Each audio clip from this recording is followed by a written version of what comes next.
भागवत पुराण का 11वां अध्याय यानी एकादश स्कंद एक ऐसी कहानी है जो सच में रोंगटे खड़े कर देती है। ये सिर्फ एक पुरानी कहानी नहीं है, बल्कि एक बेहद शक्तिशाली यादव वंश के पतन और उसके ठीक बाद आत्मज्ञान और मोक्ष की तरफ बढ़ने का एक कमाल का सफर है। इस विश्लेषण में हम उस उत्थान, पतन और दार्शनिक बदलाव की गहराई में उतरेंगे जो आज भी उतना ही प्रभावशाली है। अब एक पल के लिए सोचिए, एक ऐसा राजवंश जो इतना शक्तिशाली और अजेय था जिसे बाहर का कोई दुश्मन हरा नहीं सका, वो अपने ही हाथों कैसे खत्म हो गया, और वो भी घास के मामूली तिनकों से। सुनकर अजीब लगता है ना, लेकिन यही वो सबसे बड़ा सवाल है जो इस पूरे आख्यान की अजीब और नाटकीय घटनाओं को आगे बढ़ाता है। राजनीतिक संघर्ष से शुरू होकर पूर्ण विनाश तक का यह सफर आइए समझते हैं। अगर हम इसके मूल स्रोत को देखें तो पहली ही पंक्ति में सब कुछ बिल्कुल साफ हो जाता है। ये स्कंद मूल रूप से यादव वंश के संहार की ही कथा है। विनाश और उसके परिणाम ही इसका सबसे केंद्रीय विषय हैं। परंतु एकदम से इतना बड़ा विनाश नहीं होता। इस भयंकर पतन के बीज आखिर बोए कहाँ गए थे? चलिए थोड़ा पीछे चलते हैं। इस पूरे पतन की शुरुआत असल में एक बहुत ही गहरे राजनीतिक माहौल से जुड़ी हुई है। घटनाक्रम पर ध्यान दीजिएगा। शुरुआत होती है पांडवों को इंद्रप्रस्था मिलने से, फिर शकुनी की चालाकी भरी चाल और युधिष्ठिर का जुआ में हारना, सब कुछ खोने के बाद पांडवों का वनवास, और अंत में दुर्योधन का वो अहंकार जहां उसने 1 इंच जमीन भी वापस करने से पूरी तरह इनकार कर दिया। धरती का भार कम करने के इस ईश्वरीय उद्देश्य ने ही आगे चलकर महाभारत के महायुद्ध का रूप ले लिया। महायुद्ध तो खत्म हो गया, लेकिन उसके बाद यादव वंश में एक बड़ा और काफी हैरान करने वाला बदलाव आया। एक तरफ तो वो डिवाइन पर्पस था, जहां श्री कृष्ण और अर्जुन इस धरती से पाप और अन्यायी सेनाओं का भार दूर करना चाहते एक्सट्रीम थे, पर दूसरी तरफ स्थिति बिल्कुल उलट रही थी। यादव पुरुष कुमारगामी हो गए थे। जुआ खेलना, शराब पीना और दुष्टतापूर्ण कर्मों में लिपट जाना उनकी आम दिनचर्या बन रही। और देखिए, इसी गहरे नैतिक पतन ने आगे चलकर उस भयंकर ईश्वरीय दंड को आमंत्रित किया। इस नैतिक पतन की हद तो तब हो गई जब अहंकार में डूबे यादव युवाओं ने एक ऐसी भूल की जिसकी कोई माफी नहीं थी। एक दिन ऋषि दुर्वासा और कुछ महानुभाव श्री कृष्ण से मिलने आए थे। इन युवाओं ने उनका उपहास करने का निर्णय लिया। उन्होंने सांबा नाम के एक युवा के पेट पर कपड़ों के गठर्री लपेटकर उसे एक प्रेग्नेंट स्त्री का भेष पहनाया और ऋषियों के पास जाकर मजाक में पूछने लगे कि इनके बेटा होगा या बेटी। ये कोई छोटा मजाक नहीं था, ये उनके अंत का सबसे घातक कदम था। जाहिर है सब कुछ जानने वाले ऋषि उनकी इस छल को तुरंत समझ गए। क्रोध में आकर उन्होंने एक बेहद सटीक और विनाशकारी शाप दिया। उन्होंने कहा कि इसके एक लोहे का मूसल पैदा होगा जो यादव वंश के विनाश का कारण बनेगा।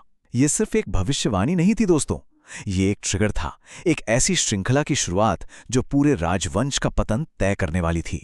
यहां दिमाग में एक सवाल जरूर उठता है कि एक लोहे का मूसल किसी पूरे वंश को आखिर कैसे मिटा सकता है।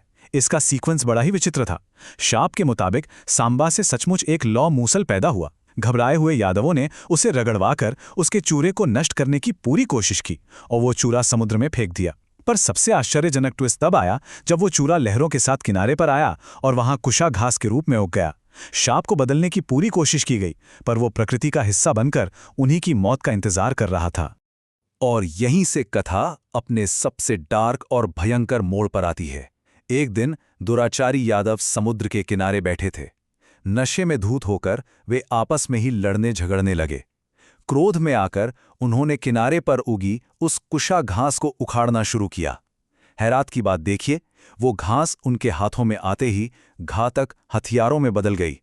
एक दूसरे पर उन्हीं हथियारों से वार होने लगा।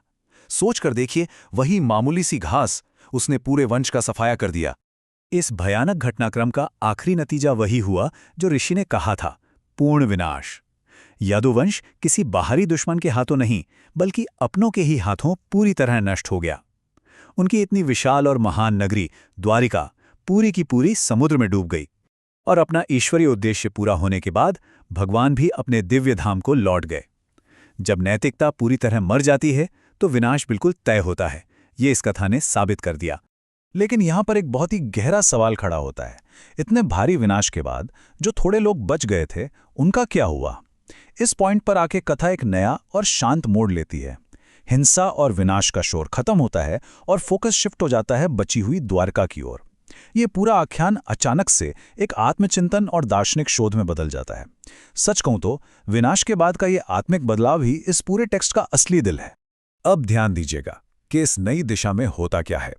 एक दिन नारद जी द्वारिका आते हैं और वासुदेव जी उनका पूरे सम्मान के साथ स्वागत करते हैं। वासुदेव जी मानते हैं कि उन्होंने अपनी कठोर तपस्या से भगवान को पुत्र के रूप में जरूर पा लिया, पर अब उनकी जिज्ञासा इन सारे सांसारिक संबंधों से ऊपर उठ चुकी थी। उन्होंने नारद जी से सीधा मोक्ष यानी इस जन्म मरण के चक्कर से मुक्ति का रास्ता पूछा। जीवन के सबसे बड़े ऐश्वर्य और सबसे भयंकर विनाश को देखने के बाद इंसान के पास आखिर में सिर्फ और सिर्फ आत्मिक मुक्ति की तलाश ही बचती है। वासुदेव जी के इस गंभीर प्रश्न के जवाब में नारद जी ने उन्हें योगिराज ऋषभ के 100 पुत्रों का एक बहुत ही प्यारा दृष्टांत दिया। उन्होंने बताया कि सबसे बड़े पुत्र भरत संन्यास लेकर वन में चले गए। उसके बाद के 9 बेटे अलग अलग खंडों के शासक बने, लेकिन जो बचे हुए 9 बेटे थे वो योगेश्वर बन गए। उन्होंने इस दुनिया के सारे सुख त्याग दिए और नग्नावेश में घूमते हुए सच्चे ज्ञान का प्रचार करने लगे। इस कहानी के जरिए नारद जी ने बड़ा सटीक पॉइंट रखा। राजपाट अपनी जगह हैं, परंतु अगर सच में मोक्ष चाहिए तो पूर्ण वैराग्य और वास्तविक सत्य का ज्ञान ही एकमात्र रास्ता है। तो अंत में ये विश्लेषण हमें एक ऐसी जगह लाकर खड़ा कर देता है जहां एक बेहद गहरा विरोधाभास छिपा है। खुद से ये जरूर पूछिए, क्या सच में मुक्ति या मोक्ष पाने के लिए सांसारिक साम्राज्यों का पूरी तरह ध्वस्त होना जरूरी है? इस प्राचीन पाठ में जिस तरह भयंकर विनाश और आत्मज्ञान को आपस में जोड़ा गया है वो सच में सोचने पर मजबूर कर देता है। क्या जब तक हमारे अहंकार का मूसल पूरी तरह चूर चूर नहीं हो जाता तब तक हम सच्ची मुक्ति की ओर एक कदम भी नहीं बढ़ा सकते? यही वो दार्शनिक सवाल है जो इस पूरे आख्यान को हमेशा के लिए अमर और प्रभावशाली बना देता है।